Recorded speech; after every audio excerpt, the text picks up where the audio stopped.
কি দেখছো জয়া? একটা বাংলা ছবি। বাবা, কি করে দেখো বাংলা ছবি? শুধু প্যান প্যানানি আর ঘ্যান ঘ্যানানি। আমি তো ভয় দূরদর্শন খুলিই না।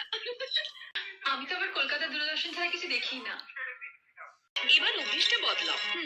ওটা বন্ধ করো আর কেবল টিভি দেখো। এখন আমরাও তো দেখবো। একটা দারুণ হিন্দি ছবি আছে। কি ছবি? হাম আপকে হ্যায় কৌন। ও, ওই ছবিটা তো কয়েকদিন আগেই দেখিয়েছিল, দেখোনি? দেখো না কেন? দেখেছিলাম, কিন্তু ও ছবি যতবারই দেখো পুরনো হয় না। আর মাধুরী দীক্ষিতকে দেখে তো মন আর ভরে না, তাই না দিদি? যা বলেছিস। কিন্তু মাধুরীকে নিয়ে ওসব কথা তো ছেলেরা বলে। মেয়েরাও বলে, মেয়েরাও বলে।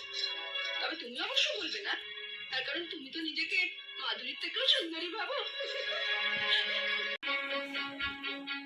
আমি ভাবি না মেজদি, তবে আমি জানি আমি কি। একেবারে পাতে দেওয়া যায় না এমন হতকুচ্ছি তো আমি নই, তাই না? নইলে এ পাড়ায় যাদের বাড়িতে পড়াতে আসতাম তাদের বাড়িতে মা আমাকে দেখি সঙ্গে সঙ্গে তার ছোট ছেলের বউর জন্য পছন্দ করে ফেলতেন না। আর শুধু কি তাই, বলতে গেলে একেবারে বিনা পয়সায় এক কাপড়ে শাখা সিঁদুর পরিয়ে এবারে ছোট বউ করে নিয়ে এলেন। কলকাতা শহরে তো আর মেয়ের অভাব ছিল না। না, তা ছিল না, কিন্তু ছোট বিয়ের বয়স হয়ে গেছিল। অত সামান্য রোজগারের ছেলের জন্য কোন অবস্থাপন্ন ঘরে ডানা কাটা পরি তো আর পাওয়া যাবে না, তাই তোমার সঙ্গে বিয়ে দিয়ে দিলেন। বর্দা মেজদার যখন বিয়ে হয়েছিল তখন তো ওনাদের রোজগার খুব ভালোই ছিল, তাই না? ওনারা কি ডানা কাটা পরি পেয়েছেন? আচ্ছা দিদি, কিছু মনে করো না।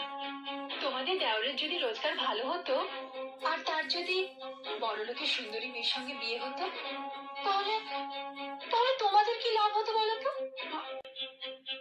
আমাদের আমার কিসের লাভ? ও মা, তাতে যদি তোমাদের কোনো লাভই না হলো, তাহলে আমি যেমন আমাকে তেমন ভাবে মেনে নিতে তোমাদের অসুবিধা কিসের? আমি তো তোমাদের পাড়া ভাতে ছাই দিতে আসিনি, বা আমি জোর করেও আসিনি। তাহলে আমাকে নিয়ে তোমাদের এত গায়ের জ্বালা কেন? বরং আমার স্বামী যদি বেশি রোজগার করতো আর আমি বড় লোকের মেয়ে হতাম, তাহলে কিন্তু তোমাদের অনেক অসুবিধে হতো। কিসের অসুবিধে? তাহলে এই মুহূর্তে টিভিটা আমি দেখতাম আমার পছন্দ মতো দূরদর্শনের বাংলা ছবির চ্যানেল, আর তখন তোমাদেরও আমার সঙ্গে বসে বসে ওই বাংলা ছবির প্যান প্যানানি ঘ্যান ঘ্যানানি দেখতে হতো। কারণ তখন তো তোমরা আর বড় লোকের বউকে চটাতে পারতে না। তাই যা হয়েছে ভালোই হয়েছে, সাপে বড় হয়েছে। এইটা ভেবেই শান্তি পাও। আসি, এখন তোমরা মন দিয়ে হাম আপকে হ্যায় কন দেখো।